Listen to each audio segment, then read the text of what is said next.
ताजा सब्जियों वाले खेत में बहू की झोपड़ी। शाम का समय है। शहर के एक पार्क में एक बेंच पर वेदिका और राघव बैठे हैं।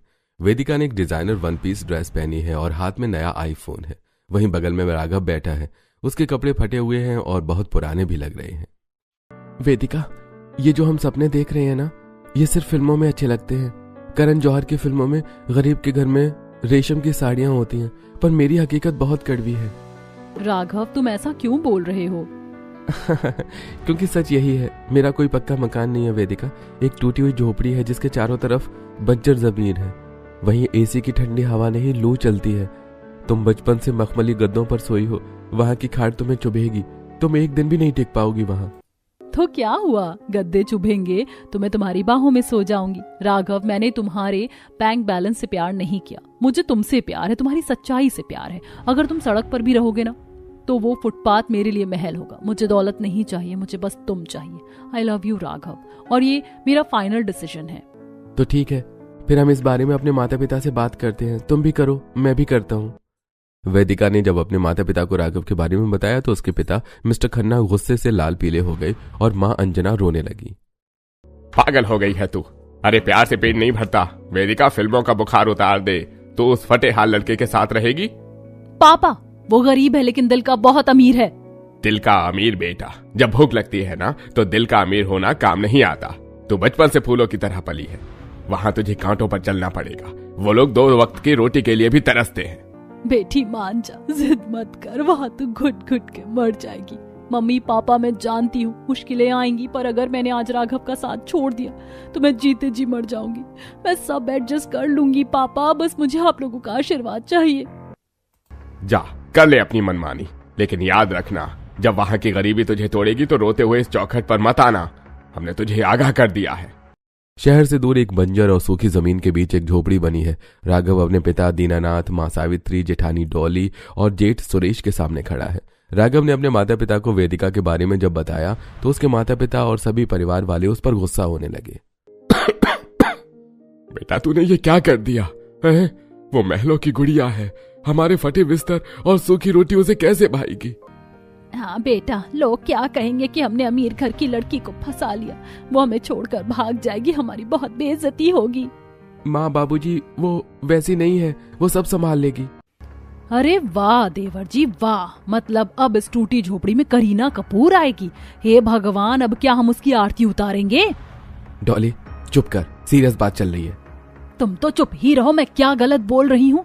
सुनो मजनू, यहाँ एक टाइम की दाल पतली बनती है ताकि सबको मिल सके। पहले ही गरीबी ने कमर तोड़ रखी, अब ये नखरे वाली आ गई तो हम तो भूखे ही मर जाएंगे। बड़ा आया प्यार करने वाला। वेदिका और राघव की शादी हो जाती है। वेदिका का आज गृह प्रवेश हो रहा है। चारों तरफ सिर्फ बंजर जमीन है। हे भगवान, ये मेरा घर है, यहाँ तो पक्षी भी घोंसला नहीं बनाते। मैंने सोचा था गरीब है, पर ये तो। शांत हो जा वेदिका, तूने ही राघव का हाथ थामा, या पीछे मुड़कर नहीं देखना। तभी झोपड़ी से सावित्री देवी निकलती हैं। मेरी बच्चिया, हमारे पास तेरे स्वागत के लिए फूल तो नहीं है, ये जमीन भी सूखी है, पर वादा करती हूँ बहू, जो रूखा सूखा हम खाएंगे वही तुझे खिलाएंगे। तुझे कभी भूखा नहीं सोने देंगे। तूने हमारे बेटे का हाथ थाम कर हमारी झोपड़ी को महल बना दिया। माँ जी, मुझे फूल नहीं, आपका आशीर्वाद चाहिए, बस इतना काफी है। अगली सुबह वेदिका अपनी पहली रात की थकान की वजह से जमीन पर बिछी चटाई पर गहरी नींद में है। तभी उठो अनारकली, सलीम का इंतजार खत्म हुआ। ये कोई फिल्म नहीं है जहाँ सुबह उठते ही बेटी मिलेगी। क्या हुआ भाभी, सब ठीक है? सब ठीक तो तब होगा जब तू पानी लेकर आएगी। चल उठ, वो सामने वाली पहाड़ी के पीछे नदी है, बस 2 किलोमीटर दूर है। जा मटका भर ला, और सुन, मटक मटक के मत चलना वरना शाम तक पहुंचेगी। वेदिका बिना कुछ बोले नंगे पैर निकल पड़ती है। रास्ता पथरीला है, धूप तेज है, लेकिन वेदिका हार नहीं मानती और वो पानी भर कर लाती है। देख रहे हो जी, शहर की मैडम की कैट वॉक अब कैमल वॉक बन गई है। 2 दिन में सारा मेकअप पसीने में बह जाएगा। बड़ा मजा आएगा इसकी रामलीला देखने में। दोपहर का समय है। पूरा परिवार झोपड़ी के बाहर जमीन पर बैठा है। सबके सामने सूखी रोटियां और प्याज रखा है। सबने खाने का पहला निवाला ही तोड़ा था कि तभी एक मोटा साहूकार वहां आ जाता है। अरे ओ दीनानाथ, बड़े मजे से दावत उड़ा रहा है। मेरा पैसा क्या तेरा बाप देगा? मालिक, बस थोड़ी मोहलत और दे दो, बेटे की शादी में सब लग गया। अरे चुप कर, शादी का बड़ा शौक था ना, अब देख क्या करता हूँ। अगर जल्द ही ब्याज समेत पैसा नहीं मिला तो इस झोपड़ी को नीलाम करवा दूंगा, फिर सड़क पर भीख मांगना पूरे परिवार के साथ, भिखारी कहीं के। वेदिका ये सब देखकर दुखी हो जाती है। एक कॉल करूं पापा को, वो अभी ऑनलाइन पैसे भेज देंगे। उसकी नजर राघव पर पड़ती है। राघव सिर झुकाई खड़ा है। वेदिका समझ जाती है अगर आज उसने मायके से मदद ली तो राघव की नजरें हमेशा के लिए झुक जाएंगी। नहीं, ये लड़ाई अब मेरी भी है। हम भीख नहीं मांगेंगे, हम हक से कमाएंगे। राघव जी का सर नहीं झुकने दूंगी मैं। रात का समय है, झोपड़ी में अंधेरा है, सिर्फ एक कोने में दिया जल रहा है। मच्छर भिनभिना रहे हैं। वेदिका एक टूटी हुई खाट पर लेटी है, उसे नींद नहीं आ रही है। उफ, कितनी गर्मी है। घर पर तो मैं एसी का रिमोट 18 पर करके रजाई ओढ़कर सोती थी, यहाँ तो पंखा भी नसीब नहीं है। और वो पानी कल फिर 2 किलोमीटर चलकर जाना पड़ेगा। हाथ पैर टूट गए। पर नहीं वेदिका, तू रो नहीं सकती। तूने प्यार किया है तो उसे निभाना भी पड़ेगा। ये मुश्किलें तुझे तोड़ने के लिए नहीं, आजमाने के लिए आई हैं। मैं लड़ूंगी, मैं इस अंधेरे को भी रोशनी में बदल दूंगी। अरे ओ मच्छरों, मुझे मत काटो, मेरा खून कड़वा है। उस नई नवेली को काटो, उसका खून मीठा है। ये भाभी भी ना नींद में भी नहीं छोड़ती हैं। दोपहर का समय है। पिछले 2 दिनों से राघव और सुरेश को कोई मजदूरी नहीं मिली, इसलिए घर में राशन का एक दाना भी नहीं है। पूरा परिवार, वेदिका, राघव, डॉली, सुरेश भूखे पेट बैठे हैं। सबके चेहरे उतरे हुए हैं। तभी दीनानाथ और सावित्री मंदिर से लौटते हैं। उनके हाथ में कुछ पॉलीथीन की थैलियां हैं। लो बच्चों, खा लो। पास वाले मंदिर में भंडारा था, बड़ी मुश्किल से मांग कर लाई हूँ। हाय रब्बा, पूरी सब्जी, कसम से 2 दिन से पेट में चूहे कबड्डी खेल रहे थे। अब जाकर शांति मिलेगी। मुझे तो लगा था आज भी हवा खाकर सोना पड़ेगा। मैं तो 0 फिगर हो जाती। माँ, बाबूजी, मुझे माफ कर दो। मैं कैसा बेटा हूँ जो अपने माँ बाप को बुढ़ापे में भंडारे का खाना खिला रहा हूँ। अरे बेटा, वक्त वक्त की बात है, लेकिन तू दिल छोटा मत कर। तू अच्छा बेटा है। सभी मिलकर भंडारे का खाना खाते हैं एक साथ। दोपहर का समय था। राघव और सुरेश काम की तलाश में बाहर गए हैं। डोली अंदर सो रही है। वेदिका झोपड़ी के बाहर गोबर से लीपने की कोशिश कर रही है। उसके कपड़े गंदे हो चुके हैं। तभी एक बड़ी कार झोपड़ी के सामने आकर रुकती है और उसमें से वेदिका के माता पिता उतरते हैं। वेदिका, ये क्या हालत बना ली तूने। मेरी फूल सी बच्ची गोबर उठा रही है। बस बहुत हुआ। मैंने कहा था ना, तो यहाँ नहीं रह पाएगी। देख अपनी हालत। मिस्टर खन्ना उसे अपना क्रेडिट कार्ड देते हैं। ये ले, घर बनवा, नौकर रख या हमारे साथ चल। मैं तुझे इस नरक में नहीं छोड़ सकता। पापा प्लीज, क्रेडिट कार्ड अंदर रख लीजिए। क्यों? अरे ये कोई जिद का वक्त है। तेरे पास खाने को नहीं है, पहनने को कपड़े नहीं है। पापा, ये मेरा नर्क नहीं, मेरा परिवार है। आज बुरा वक्त है तो क्या मैं राघव जी को छोड़ दूं? अगर मैंने आपसे पैसे लिए तो राघव जी की मेहनत हार जाएगी। वो जीते जी मर जाएंगे। मुझे उनकी नजरों में गिरना नहीं है। मैं यहीं खुश हूँ पापा, अपने पति के साथ। प्लीज आप यहाँ से जाइए। दूर खड़ा राघव, जो अभी अभी लौटा था, एक पेड़ के पीछे छुपकर ये सब सुन रहा था। वेदिका, आज तुमने जो मेरे सम्मान के लिए किया है ना, वो मैं कभी नहीं बोलूंगा। वेदिका के माता पिता उसे समझाते हैं, लेकिन वो नहीं मानती। थोड़ी देर बाद वो लोग वहां से चले जाते हैं। वेदिका, तुझे हारना नहीं है, जो होगा देख लेंगे। रात का समय है। घर में आज भी राशन नहीं आया। दिन में जो भंडारे का खाना था वो खत्म हो चुका है।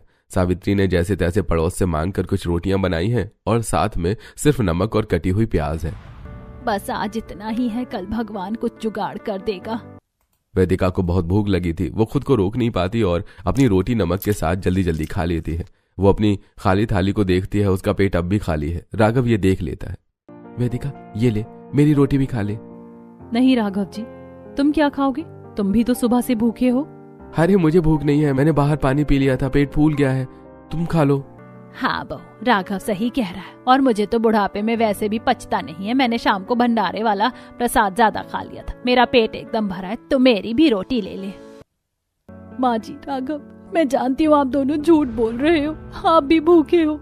अरे देवरानी जी, खा लो, वरना ये सास बेटा इमोशनल ड्रामा करते रहेंगे और मजबूरी में मैं भी इमोशनल होके तुझे अपनी रोटी दे दूंगी। इसीलिए जल्दी से खा ले। वेदिका रोते हुए वो रोटियां खाती है। अगली सुबह वेदिका झोपड़ी के बाहर खड़ी, उसकी नजर दूर तक फैली सूखी बंजर जमीन को देख रही होती है। उसे कुछ आइडियाज सूझते हैं और वो जल्दी से झोपड़ी के अंदर जाती है। बाबूजी, माँ जी, सुनिए, मुझे एक रास्ता मिल गया है। हम दूसरों के खेतों में मजदूरी क्यों करें? हमारे पास इतनी जमीन है, हम अपनी खेती क्यों नहीं करते? ये हमारा अपना बिजनेस होगा, हम मालिक बनेंगे, नौकर नहीं। वाह भाई वाह। हे भगवान, उठा ले मुझे, नहीं तो इस शहर की मैडम को उठा ले। अरे ओ मैडम, तुम्हें क्या लग रहा है ये फोन में खेलने वाला गेम है कि बटन दबाया और टमाटर उग गए? नहीं भाभी, मैं सीरियस हूँ। मैंने एग्रीकल्चर के बारे में पढ़ा है। अरे रहने दे अपनी पढ़ाई। देख रही है बाहर वो जमीन नहीं पत्थर है पत्थर, वहाँ घास का एक तिनका नहीं उगता और तुम फसल उगाओगी। धूप में काला होने का शौक चढ़ा है क्या तुझे? बहू डॉली सही कह रही है। खेती करना कोई बच्चों का खेल नहीं है, और सबसे बड़ी बात पैसा कहाँ है। बीज खाद इन सब में हजारों रुपए लगते हैं। हमारे पास तो जहर खाने के भी पैसे नहीं है। वेदिका जानती है कि यह मौका हाथ से गया तो वो हमेशा गरीब रहेंगे। वो अपनी उंगली को देखती है जिसमें उसने अंगूठी पहनी थी। वो अंगूठी उतार कर देती है। राघव, इसे ले जाओ और बेच दो। पागल हो गई हो वेदिका, यह हमारी निशानी है। मैं अपनी बीवी का गहना बेचकर कुछ नहीं करना चाहता। मैं इतना नहीं गिर सकता। बहू, ये तो क्या कर रही है? ये अपशगुन होता है। इज्जत गहनों से नहीं होती। अगर आज हम हार मान गए तो हमेशा ऐसे ही रहेंगे। अगर हम इसे खेत में लगा देंगे तो ये सोना बनकर चमकेगी। हमारा भविष्य बदल सकता है। प्लीज राघव जी, मेरी बात समझो। ये हमारे भविष्य का सवाल है। राघव की आंखों से आंसू आ जाते हैं। वो दुखी होकर अंगूठी ले लेता है और वहां से चला जाता है। अगली दोपहर सूरज आग बरसा रहा है। पूरा परिवार खेत की जुताई में लगा हुआ है। हाय रब्बा, मर गई मैं तो। सत्यानाश हो तेरा देवरानी। कहाँ मैं सोच रही थी कि घर में आराम करूंगी और कहाँ तूने मुझे इस धूल मिट्टी में झोंक दिया। अरे डॉली, हाथ चला, जुबान नहीं। देख राघव और बहू कैसे काम कर रहे हैं। हाय, मेरा ग्लो देख रहे हो? पूरा खत्म हो गया। शादी के टाइम में दीपिका पादुकोण लगती थी कसम से, और अब देखो इस धूप ने मुझे काली नागिन बना दिया। मेरी कमर देखो, एस शेप से जेड शेप हो गई है। भाभी चिंता मत करो, फसल अच्छी हुई तो आपके लिए क्रीम ला दूंगा। अरे देवर जी, जब तक आप क्रीम लाएंगे तब तक मैं कोयला बन जाऊंगी। सब हंस पड़ते हैं। डॉली की बकवास ने थोड़ी देर के लिए ही सही उनकी भूख और थकान भुला दी थी। समय बीतता है, शाम होने को है। खेत जोत दिया गया है, बीज बो दिए गए हैं, लेकिन मिट्टी सूखी है। वेदिका देखती है कि नदी बहुत दूर है। यहाँ से नदी बहुत दूर है। पानी लाएंगे तो थक जाएंगे। कुछ तो सोचना होगा। कुछ सोच वेदिका, कुछ सोच। राघव जी, अगर हम वहाँ से यहाँ तक एक ढलान वाली नाली खोद दें तो पानी अपने आप आ जाएगा। हमें बाल्टियां नहीं ढोनी पड़ेंगी। सब फिर से फावड़े उठा लेते हैं। जमीन पत्थर जैसी सख्त है। वेदिका फावड़ा चला रही है। जैसे ही राघव ने यह देखा, वो जल्दी से उसके पास गया। वेदिका रहने दे, तेरे हाथ से खून निकल रहा है। तू बैठ, हम कर लेंगे। नहीं राघव, ये खून नहीं, इस खेत का तिलक है। जब तक पानी नहीं आएगा मैं नहीं रुकूंगी। उसका जज्बा देखकर पूरा परिवार दोगुनी ताकत से जुट जाता है। बस रात होने ही वाली है, तभी सुरेश जोर से चिल्लाता है, आ गया पानी, आ गया। मिट्टी की नाली से होता हुआ पानी उनके सूखे खेत में पहुंचता है। सूखी धरती पानी पीते ही महक उठती है। यह नजारा देखकर सबकी थकान मिट जाती है। कुछ भी कहो, देवरानी जी ने दिमाग तो बहुत लगाया। कुछ हफ्ते बीत चुके हैं। खेत में नन्हे पौधे निकल आए थे, जिससे परिवार में एक उम्मीद जागी थी। लेकिन आज सुबह का मंजर कुछ और ही है। वो हरे पौधे अब पीले और मुरझाए हुए दिख रहे हैं। खेत के बीचों बीच पूरा परिवार खड़ा है। हाय राम, ये क्या अनर्थ हो गया। ये तो ऐसे मुरझा गया जैसे किसी की बुरी नजर लग गई हो। हे भगवान, अब क्या होगा? हमारा पैसा, हमारी मेहनत सब पानी में गया। मैंने तो पहले ही कहा था, ये बंजर जमीन श्रापित है, यहाँ कुछ नहीं हो सकता। अब तो कर्ज वाले हमें जिंदा गाड़ देंगे। लो जी, हो गई हैप्पी एंडिंग। मैंने तो पहले ही कहा था, इस शहर की मैडम को गमले में फूल लगाना आता है, खेत में फसल उगाना नहीं। क्यों देवरानी जी, अब क्या इन पौधों को ग्लूकॉन डी पिलाओगी? देख लो, सत्यानाश हो गया है सबका। नहीं भाभी, कुछ खत्म नहीं हुआ है। मिट्टी में जान नहीं बची है, इसे खाना चाहिए। खाना? अब क्या पौधों के लिए भी रोटियां बेलनी पड़ेंगी? नहीं भाभी, खाद डालना पड़ेगा। राघव जी, हमें ऑर्गेनिक खाद बनानी होगी। घर का सारा कचरा, सब्जियों के छिलके, गोबर, राख सब इकट्ठा करो। हम खुद इस मिट्टी का इलाज करेंगे। जैसे बीमार बच्चे को दवा देते हैं ना, वैसे ही इन पौधों की सेवा करेंगे। वेदिका दिन रात मेहनत करती है और ऑर्गेनिक खाद रेडी करके पौधों में डालती है। कुछ ही दिनों बाद खाद का असर दिखने लगता है। पौधे फिर से हरे हो जाते हैं। लेकिन अब एक नई मुसीबत आ गई, पक्षियों का हमला। देख लो, एक परेशानी खत्म नहीं होती जब तक दूसरी आ जाती है। वेदिका बेकार चीजों से दो सिस्टम बनाती है। एक सिस्टम जिससे पक्षी भागते हैं और दूसरा सिस्टम जो पौधों को अच्छे से पानी देता है। अरे छोटी, तू कबाड़ी बन गई है क्या? इन खाली बोतलों का क्या करेगी? भैया, इसे कहते हैं ड्रिप इरिगेशन का देसी जुगाड़। इसमें से बूंद बूंद पानी सीधा जड़ में जाएगा, पानी भी बचेगा और पौधे में भी जाएगा। थोड़ी देर में ही वेदिका दोनों सिस्टम रेडी कर लेती है और दोनों सिस्टम को खेत में लगा देती है। अरे वैसे तो तुमने पक्षी भगाओ सिस्टम बनाया है, वो बहुत ही ज्यादा अच्छा है। जैसे ही हवा चलेगी तेज आवाज होगी और पक्षी भाग जाएंगे। और ये तो पानी डालने का सिस्टम बनाया है ना, ये तो सबसे ज्यादा अच्छा है। इससे हमारी सब्जियां और अच्छी उगेंगी और ताजा भी रहेंगी। देवरानी जी मान गई तेरे दिमाग को, तू तो साइंटिस्ट निकली। बस भाभी कुछ और समय, फिर हमारी पूरी फसल रेडी हो जाएगी। कुछ समय बीत जाता है, फसल अब बड़ी हो रही है, लेकिन साथ में एक और खतरा बढ़ गया है, जानवरों का। रात का समय है, घना कोहरा छाया हुआ है। खेत के चारों तरफ राघव और सुरेश ने लकड़ियों की एक बाउंड्री खड़ी कर दी है। खेत के बीचों बीच एक अलाव जल रहा है। वेदिका और राघव एक ही फटे हुए शॉल में लिपटे हुए बैठे हैं। ठंड से दोनों कांप रहे हैं। वेदिका मुझे माफ कर दे, तुझे रानी बनाकर रखने के वादे किए थे और आज देखो खुले आसमान के नीचे इस ठंड में पहरा दिलवा रहा हूँ। मेरे नसीब में शायद सुख है ही नहीं। ऐसा मत बोलो राघव जी, तुम्हें पता है अमीर लोग कैंप फायर के लिए हजारों रुपए खर्च करते हैं और देखो हमें ये मुफ्त में मिला है, और सबसे बड़ी बात तुम मेरे साथ हो। कुछ हफ्ते बीत जाते हैं। सूरज की पहली किरण खेत पर पड़ती है। वेदिका खेत में आती है। अचानक उसकी नजर एक पौधे पर पड़ती है। वहाँ एक लंबी हरी और ताजी लौकी लटक रही है। बगल में लाल टमाटर चमक रहे हैं। माँ जी, राघव, बाबूजी, जल्दी आओ देखो। उसकी आवाज सुनकर झोपड़ी से सब दौड़ते हुए आते हैं। ये मेरे भगवान, सच में बहू तूने तो इस बंजर को भी स्वर्ग बना दिया। मेरी बच्ची तो लक्ष्मी है, साक्षात लक्ष्मी। अरे आज मेरे पुरखों की आत्मा खुश हो गई होगी। अरे ये सब तुम्हारी जिद का नतीजा है वेदिका। हाय कितना लाल है, बिल्कुल मेरे गालों जैसा। चलो शुक्र है भगवान का, अब कम से कम शाही पनीर खाने को मिलेगा। भले ही उसमें पनीर ना हो, पर टमाटर तो अपने खेत का होगा। अब तो मैं भर भर के खाऊंगी, डाइटिंग गई भाड़ में। दोपहर का समय, खेत में सब्जियां तोड़ी जा चुकी हैं। राघव और ससुर मंडी से लौट कर आए हैं। उनके चेहरे उतरे हुए हैं। आंगन में ताजी सब्जियों का ढेर लगा हुआ है। बहू मंडी की हालत बहुत खराब है। वो आड़ती खून चूसने को बैठे हैं। बहुत कम रेट में टमाटर मांग रहे हैं। इतनी मेहनत के बाद अगर कौड़ियों के भाव बेचना पड़ा तो हमारी लागत भी नहीं निकलेगी। सही कह रहे हैं बाबूजी, वो बीच वाले दलाल सारा मुनाफा खा जाते हैं।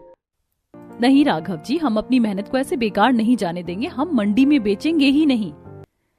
लो जी, अब क्या सब्जियों को म्यूजियम में रखेंगे? अरे देवरानी, मंडी नहीं जाएगी सब्जी तो क्या हवा में उड़ेगी? सड़ जाएगी यहीं पड़ी पड़ी। भाभी जमाना बदल गया है। हम बिचौलियों को नहीं, सीधे अमीर घरों में बेचेंगे। मेरे पास मेरे पुराने दोस्तों और सोसाइटी के बहुत सारे कॉन्टैक्ट्स हैं। मैं अभी इन ताजी सब्जियों की फोटो खींचकर डालती हूँ। कैप्शन होगा खेत से सीधे आपकी रसोई तक, ताजा और बिना केमिकल वाली ऑर्गेनिक सब्जियां। लोग हेल्थ के लिए पागल हैं, वो डबल पैसे देंगे। आइडिया तो बेकार नहीं है, और एक आइडिया मेरे पास भी है। हम यहीं पे क्यों ना छोटी सी दुकान खोल लेते हैं? कुछ सब्जियां यहाँ से भी बिक जाएंगी। यहाँ से भी तो लोग गुजरते हैं। अरे डॉली जी, कई सालों बाद आपने आज समझदारी की बात की है। दिल जीत लिया आपने आज। अरे मैं तो हमेशा ही समझदारी की बात करती हूँ, लेकिन कोई सुनता ही नहीं है। शाम का समय, वेदिका का फोन अचानक बजता है। राघव जी, माँ जी, पहला ऑर्डर आ गया, पेमेंट भी ऑनलाइन कर दिया है। सच में? पर वेदिका, हम पहुंचाएंगे कैसे? हमारे पास तो गाड़ी भी नहीं है। अरे मैं पड़ोस वाले काका की पुरानी साइकिल मांग कर लाता हूँ, हम उस पर डलिया बांध लेंगे। थोड़ी देर बाद राघव और सुरेश साइकिल पर भारी डलिया लादकर शहर की तरफ निकलते हैं। उधर झोपड़ी के ठीक सामने वेदिका ने एक छोटी सी टेबल लगाकर दुकान भी खोल दी है। वहां ताजी सब्जियां सजाई गई हैं। डॉली वहां बैठी मक्खियां उड़ा रही है। तभी एक राहगीर रुकता है। बहन जी, ये टमाटर ताजे हैं क्या? अरे भाई साहब, क्या बात कर रहे हो? ये टमाटर नहीं, कश्मीर के सेब हैं, समझो। अभी तोड़ा है, मेरे गालों जैसा लाल है एकदम। ले जाओ, बीवी खुश हो जाएगी। उस दिन सारे परिवार ने पहली बार पेट भरकर खाना खाया था। ऐसे कुछ महीने बीत जाते हैं। खेत अब और हरा भरा हो गया है। वेदिका खेत में काम कर रही है। तभी एक कार वहां रुकती है। वेदिका के माता पिता उतरते हैं और अपनी बेटी के पास जाते हैं। वेदिका, ये सब तुमने किया है? हाँ पापा, ये मेरी दुनिया है। मैं तो डर रही थी कि तू यहाँ घुट रही होगी, पर तेरे चेहरे का ग्लो तो तेरे शादी के मेकअप से भी ज्यादा है। तभी वहां पर राघव आ जाता है। बेटा, मुझे लगा था तुम मेरी बेटी की जिंदगी बर्बाद कर दोगे, पर तुमने तो मिट्टी को सोना बना दिया। मुझे माफ कर दो, मैंने तुम्हें पहचानने में गलती की। मुझे अपनी बेटी पर और तुम पर नाज है। धीरे धीरे वेदिका ऑर्गेनिक्स का नाम पूरे शहर में मशहूर हो जाता है। ऑर्डर्स इतने बढ़ गए हैं कि अब घर के लोग कम पड़ रहे हैं। वेदिका ने आसपास की खाली बंजर जमीनें भी ले ली हैं। अब वहां मजदूर काम कर रहे हैं। राघव, जो कल तक पुरानी साइकिल चला रहा था, आज एक नया लोडिंग ऑटो लेकर घर आता है। ऑटो पर फूलों की माला चढ़ी होती है। अब तो हमारी अपनी गाड़ी आ गई। सुन रहे हो जी, अब मैं इस ऑटो में बैठकर रानी की तरह मंडी जाऊंगी। मुझे तो लगा था पूरी जिंदगी पैदल ही कट जाएगी। हमारी देवरानी तो जादूगरनी निकली भाई। हेलो सर, ताज होटल? हाँ जी सर, कल सुबह तक पहुंच जाएगा ऑर्डर। पेमेंट आप ऑनलाइन कर दीजिएगा। Thank you. पूरा परिवार एक टीम की तरह काम कर रहा है। सास और डॉली पैकिंग कर रहे हैं, सुरेश वजन तौल रहा है और राघव डिलीवरी संभाल रहा है। दोपहर का समय है। वही पुराना साहूकार आता है। वो ये सोच कर आया है कि आज झोपड़ी नीलाम करेगा और तमाशा देखेगा, लेकिन सामने का नजारा देखकर उसकी आंखें फटी रह जाती हैं। हरे भरे खेत, खड़ा हुआ लोडिंग ऑटो और काम करते हुए मजदूर। अरे यह सब क्या है? लॉटरी लग गई क्या दीनानाथ की? लॉटरी नहीं सेठ जी, महनिया लीजिए। आपका मूल, आपका ब्याज और ऊपर से ये एक्स्ट्रा पैसे, ताकि आप मिठाई खा सके। अरे बेटा मैं तो बस सेठ जी, हिसाब बराबर। और हाँ, याद रखना, गरीब का वक्त खराब होता है, दिमाग नहीं। जिस दिन वो ठान लेता है ना, तो बंजर जमीन से भी सोना निकाल लेता है। अब आप जा सकते हैं। और सेठ जी, जाते जाते थोड़ी ताजी सब्जी लेते जाइए, शायद खाने के बाद आपकी नीयत साफ हो जाए। साहूकार सिर झुकाकर चुपचाप चला जाता है। ऐसे ही और समय बीत जाता है। अब झोपड़ी की जगह एक बहुत बड़ी हवेली है। छोटा सा बिजनेस अब एक बहुत बड़ा बिजनेस बन चुका था। अब चारों तरफ सिर्फ खेत ही खेत थे। खेतों में अब परिवार वाले नहीं बल्कि मजदूर काम करते थे। जी सर, रॉयल होटल ना, बेफिक्र रहिए, हमारा ट्रक सुबह 5 बजे आपके किचन के गेट पर होगा। और सुनिए, क्वालिटी चेक करने की जरूरत नहीं पड़ेगी, वैदिका ऑर्गेनिक्स का नाम ही काफी है। Okay done. सावित्री महंगी साड़ी पहनकर कुर्सी पर बैठकर हुक्म चला रही है और शीशे के सामने खड़ी है डॉली, जो ऊपर से नीचे तक सोने के गहने पहने हुए है। हाय कसम से, आज तो मैं खुद को ही नजर लगा दूंगी। अरे ओ सुरेश बाबू, जरा इधर देखना, लग रही हूँ ना मैं एकदम शिल्पा शेट्टी। मेरी तो लॉटरी लग गई भाई, लॉटरी। कहाँ मैं गोबर थापती थी और कहाँ अब ये डायमंड का हार। ये गहने भी ना बड़े हैवी होती है। अरे बस कर पगली, इतना सोना पहन लिया है कि चल भी नहीं पा रही है। भाभी आप शिल्पा शेट्टी से कम थोड़ी हो। और भैया, उन्हें सजने दीजिए, आखिर इन खेतों में सबसे ज्यादा पसीना भाभी ने ही बहाया है।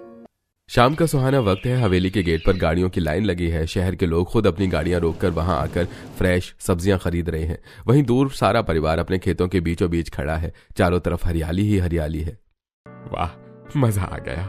सच कहूं तो जब वैदिका ने कहा था कि बंजर जमीन पर खेती करेगी, तो मुझे लगा था बच्ची है, नादान है। लेकिन आज देखो, इस मिट्टी को हाथ लगाया तो सोना बन गई। हमारी बहू ने तो हमारी 7 पुश्तों का नाम रोशन कर दिया। अब जो लोग हमारी बेइज्जती करते थे, वही लोग हमसे सब्जियां लेने आते हैं और हमसे अच्छे से बात करते हैं। वक्त ने सब कुछ बदल दिया। और नहीं तो क्या, ये साक्षात अन्नपूर्णा है। वो साहूकार कहता था कि हम भूखे मरेंगे, आज उसके घर की सब्जी हमारे यहाँ से जाती है। मेरी बेटी ने सबका मुंह बंद कर दिया। ओह हेलो, बस सारा क्रेडिट छोटी को ही दे दोगे क्या? या इस ब्यूटीफुल जेठानी के लिए कोई 2 शब्द भी नहीं बोलेगा? माना वेदिका ने दिमाग लगाया, पर मैंने भी कम पसीना नहीं बहाया। इन टमाटर को लाल करने के लिए मैंने अपना चेहरा धूप में काला करवाया। मेरा ग्लो देख रहे हो, कम हो गया। फिर भी मैं राय लग रही हूँ। और पापा जी, आपको पता है ये फसल इतनी अच्छी क्यों हुई है? क्योंकि मैं रोज सुबह इन गोभियों के साथ सेल्फी लेती थी। बेचारी गोभियां भी खुश होकर जल्दी बड़ी हो गई हैं। डॉली मैडम के साथ फोटो आएगी। अरे बस करो डॉली जी, और कितना बोलोगी? अभी तो मैंने बोलना शुरू किया है सुरेश जी। वो सामने वाली पड़ोसन विमला मुझे ट्रैक्टर पर बैठा देखकर जल भूनकर बैंगन हो गई। अब तो सभी लोग ना मेरे से जलने लगे, मेरे इस मेकअप से, मेरे इस लुक से। ठीक है, अब सब शांत हो जाइए। अब बहुत हो गया इमोशनल ड्रामा। वेदिका ने सोना उगाया है ना, तो उस सोने से मुझे आज 5 स्टार में पिज्जा चाहिए। मेरे पेट के चूहे अब भरतनाट्यम कर रहे हैं। अरे बाप रे बाप, कितनी बकवास करती हो, पूरी लेडी रेडियो हो तुम। तूने काम कम और रील्स ज्यादा बनाई हैं। वो तो शुक्र मनाओ पौधों के कान नहीं होते, वरना तेरी बक सुनकर मुरझा जाते हैं। भाभी सही कह रही हैं भैया, ये टीम वर्क है। लेकिन वेदिका, असली जादू तुम्हारी हिम्मत का है। जब सबने उम्मीद छोड़ दी थी, तब तुमने ही हमारा हाथ पकड़ा था। आज तुम्हारी वजह से ही हम यहाँ हैं। पूरे शहर में हमारा नाम है। आप सबने मुझ पर भरोसा किया, यही मेरी ताकत थी। ये फसल सिर्फ सब्जी नहीं, हमारी इज्जत है जो हमने वापस कमाई है। और जेठानी जी, आज पिज्जा नहीं, आज तो शाही दावत होगी, वो भी आपकी पसंद की जगह। ये हुई ना बात। चलो चलो अब जल्दी चलो, वरना मैं यहीं खेत में ही बेहोश होकर गिर जाऊंगी। फिर मुझे उठाने के लिए क्रेन बुलानी पड़ेगी। अब ये फैमिली हंसी खुशी खेत में ही रहती है।